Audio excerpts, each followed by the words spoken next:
Le 10 juin 1944, des soldats Waffen-SS de la division Das Reich massacrent 643 personnes et détruisent le village d'Oradour-sur-Glane par le feu. Il ne restera que des ruines. Visiter le centre de la mémoire d'Oradour est une étape incontournable dans la compréhension du massacre.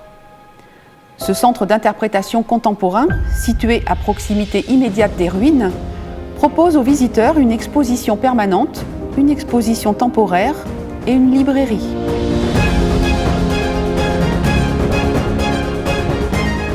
L'exposition permanente vous apporte toutes les informations nécessaires à votre visite d'Oradour.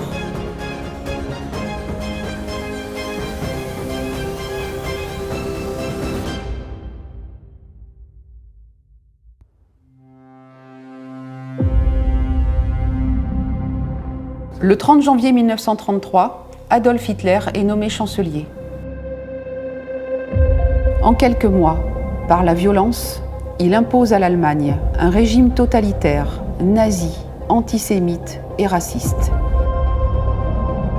L'encadrement et l'endoctrinement des jeunes Allemands se fait au travers des jeunesses hitlériennes rendues obligatoires en 1936.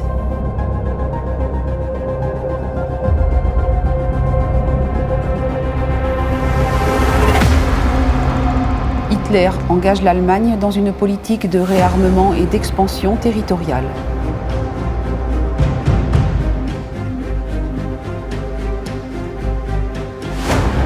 Par l'invasion de la Pologne le 1er septembre 1939, il entraîne l'Europe et le monde dans la Seconde Guerre mondiale.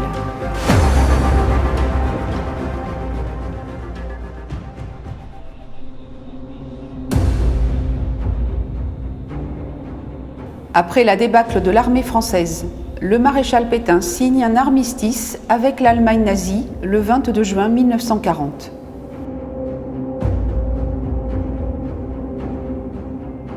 La France est dès lors séparée en plusieurs zones, dont une zone d'occupation allemande au nord et une zone dite libre au sud.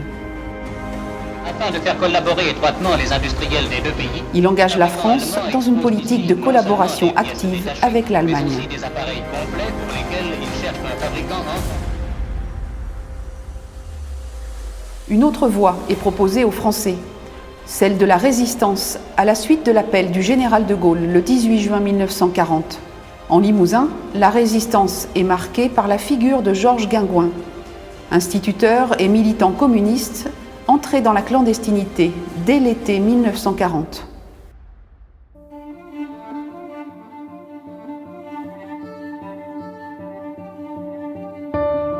Vous découvrez ici le village paisible d'Oradour-sur-Glane, avant le massacre.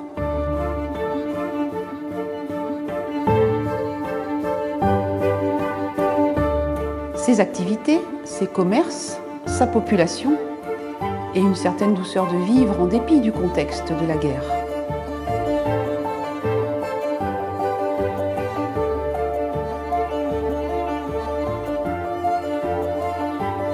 Par sa tranquillité, Oradour a pu ainsi jouer le rôle de bourg-refuge pour différentes populations et devenir également un lieu d'approvisionnement et de détente pour les citadins.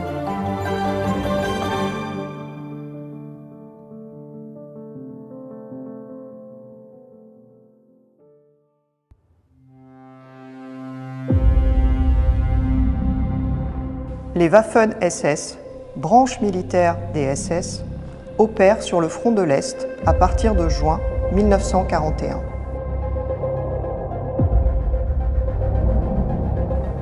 Ils y répandent la terreur en multipliant les attaques de civils, les tueries de masse, les villages incendiés, les pendaisons.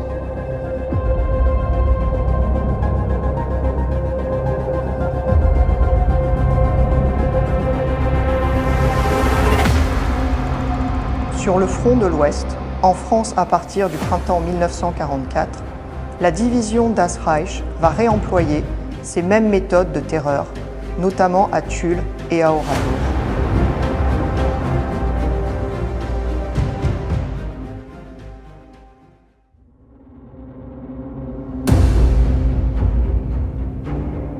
Pourquoi, comment ont-ils anéanti tout un village et exterminé sa population. Des archives inédites et un court film vous permettront de le découvrir. Au tout début de l'après-midi, une douzaine de camions précédés de véhicules blindés, environ 200 Waffen-SS partis de Saint-Junien, arrivent en vue d'Oradour. Des rapports et comptes rendus de réunions des officiers SS détaillent la préparation d'une action qui, selon les termes des ordres reçus, doit marquer une prise en main brutale de la région. À travers champs, les soldats SS convergent vers les jardins, vers les maisons, poussant devant eux tous ceux qu'ils rencontrent. Le film relatant la journée du 10 juin 1944 vous permet de suivre le parcours des exécuteurs, le massacre des habitants et la fuite des quelques survivants. Un Allemand est venu faire irruption dans notre cuisine. Il tenait un fusil et avec le canon, il nous a poussés dehors. Ma femme, ma mère et moi, sans ménagement.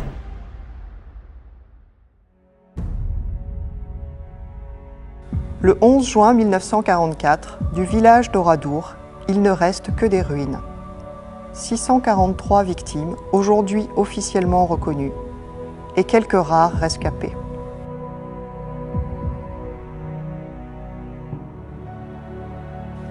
À la découverte des ruines encore fumantes et des corps outragés, familles, proches et populations locales sont profondément traumatisées.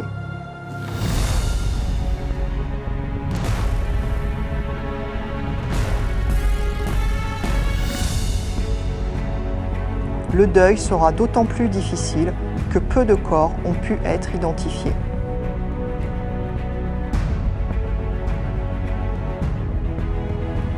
Oradour-sur-Glane devient le lieu d'un deuil infini.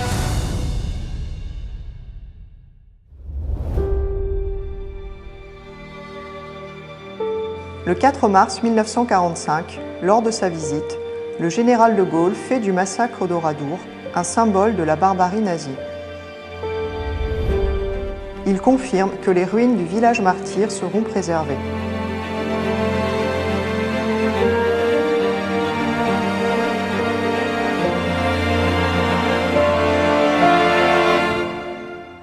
Cette date constitue un moment fort dans le processus de reconnaissance nationale. Les ruines sont classées monuments historiques par la loi du 10 mai 1946 et sont dès lors conservées, protégées et entretenues par l'État.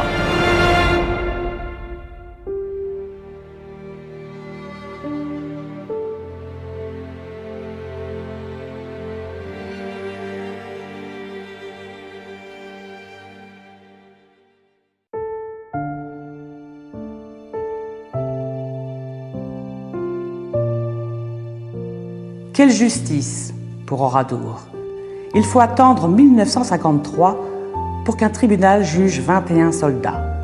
Parmi eux, 7 Allemands et 14 Alsaciens, dont 1 engagé volontaire et 13 incorporés de force. Le procès de Bordeaux, aux enjeux complexes et multiples, est immédiatement soumis à une forte médiatisation. Ce procès provoquera douleur et colère en Limousin et en Alsace. Que ce soit à la suite du verdict du tribunal, qui condamne tous les accusés, ou après la loi d'amnistie pour les incorporés de force votée au Parlement le 20 février 1953.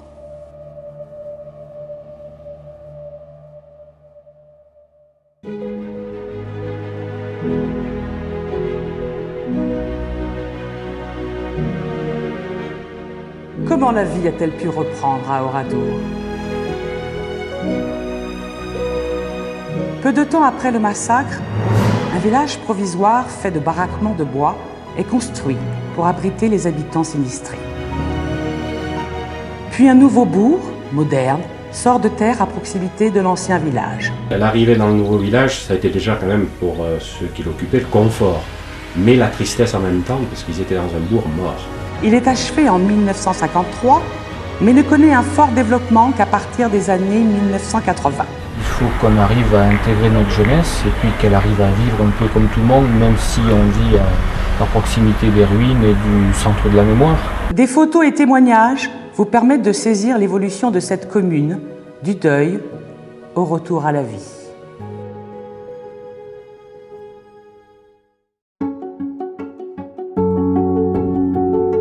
dernier espace de l'exposition permanente vous propose une transition avant de rejoindre les ruines du village martyr. C'est une halte. Dans la pénombre de cette salle, vous découvrez au sol de courts textes et des citations, support pour une méditation personnelle.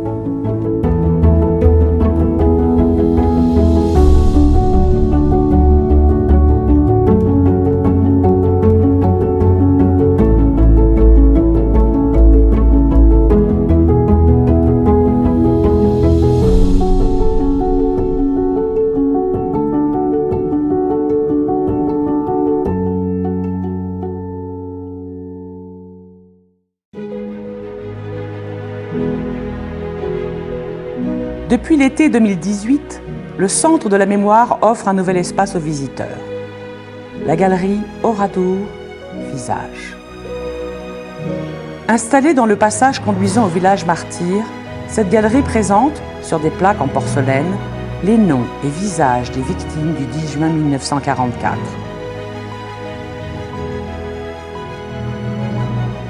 Grâce à des recherches menées en commun avec les familles d'Oradour et les archives départementales de la Haute-Vienne, plus de 540 visages ont été retrouvés. Et la collecte se poursuit.